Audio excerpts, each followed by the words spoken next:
Hi.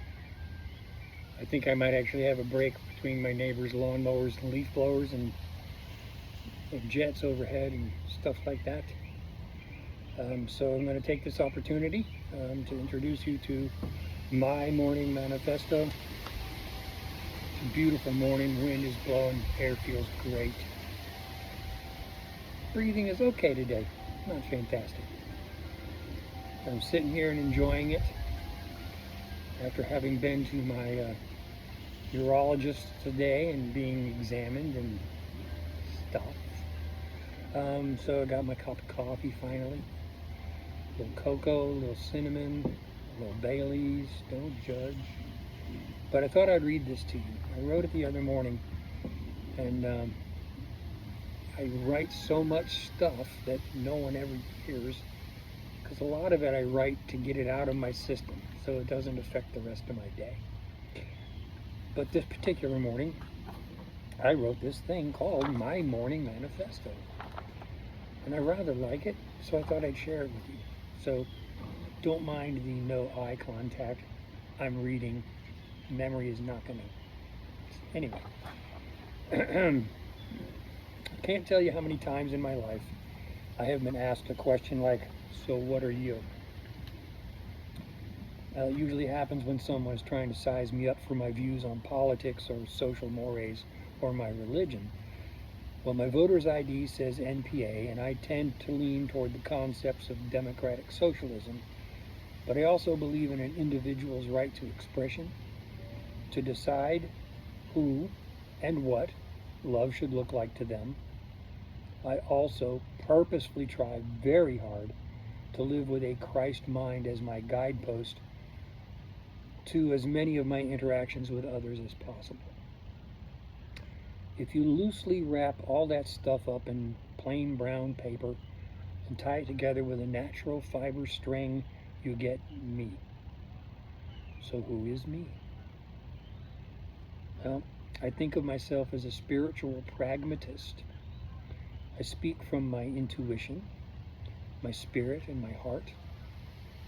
I decide how to act or react based on the energies I'm confronted with, in tandem with my hopes for the world and the way I wish it to be. Energies are more easily evident in person, of course, but on occasion I have also gleaned energies from movies, online videos, music, bloggers, vloggers, and news programs. It is not always what is said, but sometimes it is a tone in the voice, body English, a smarmy expression, or shifting, doubtful eyes. I even feel them in print sometimes. It all depends on the overarching delivery of the message. But what about facts, you say? Well, you can't ignore facts. Well, that's not entirely true. I could ignore facts. It is my prerogative, and people do it all the time. But that doesn't mean that I do. Yes, I understand that facts are facts indeed, but facts are still portrayals. They can be viewed, used, or abused for different reasons, all dependent on what you want them to appear as. And just because numbers may bear something out and I am faced with their existence, it does not mean that I am obliged to let them guide my thoughts, my feelings, or my desires.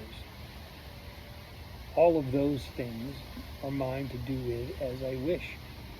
All of those things shape the world in which I decide I want to live. All of those things are what I offer the world in hopes of remembering our shared humanity.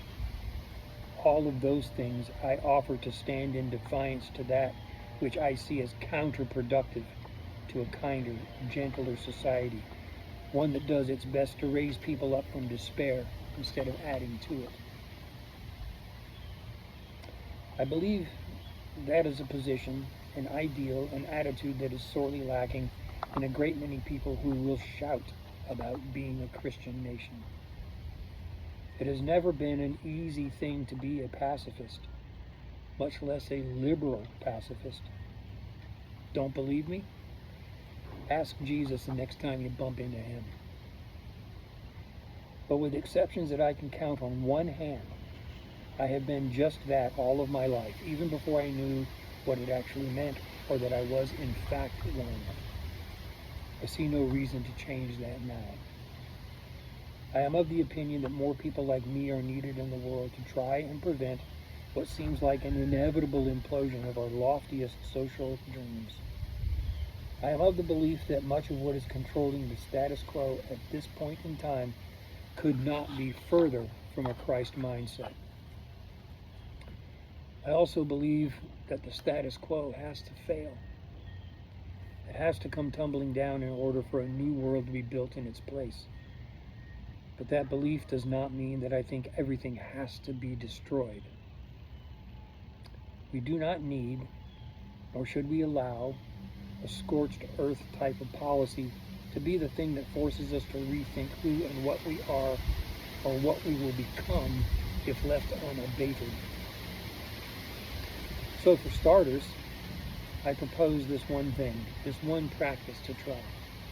Stop reacting instantly to that which you may find upsetting. Then pay attention to who or where it came from. Usually fear or anger for your perceived futures is generally where you will find the most upsetting ideas. I ask that you don't look at your future through the eyes of fear or anger. If you feel like someone is stealing your future, follow the money to see who it really is. I guarantee you, it's not poor people. Understand that the pennies going into your neighbor's pocket are not coming directly out of yours. Stop reacting as if the worst case scenarios are already commonplace. Just because somebody else said that they will. Give yourself a moment, take a little time, do a little research, and decide for yourself. I mean, truly decide for yourself if the fire is indeed out of control. And if you determine then it is, and for fuck's sake, stop fanning the flames. Instead, look for the tools to put out the damned fires and then use them. In addition to that, I ask you to always remember this. The vast majority of us are more alike than we are different from one another.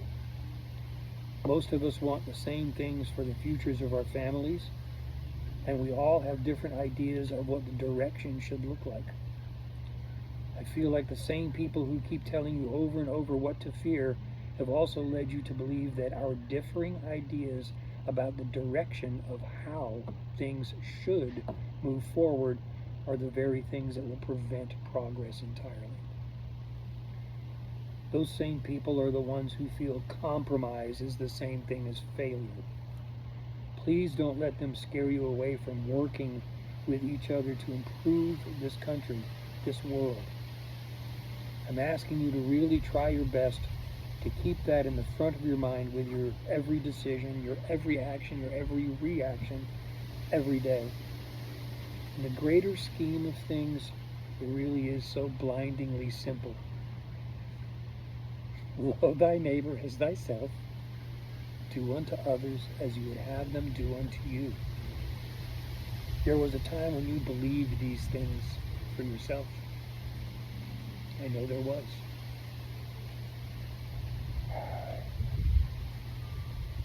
Those that only cherish power and wealth will continue to develop ways to achieve more of it.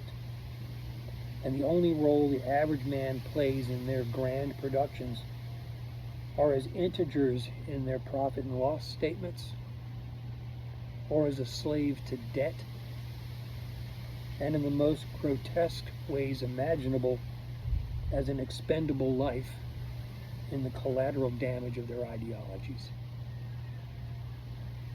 That is not the world I wish to live in.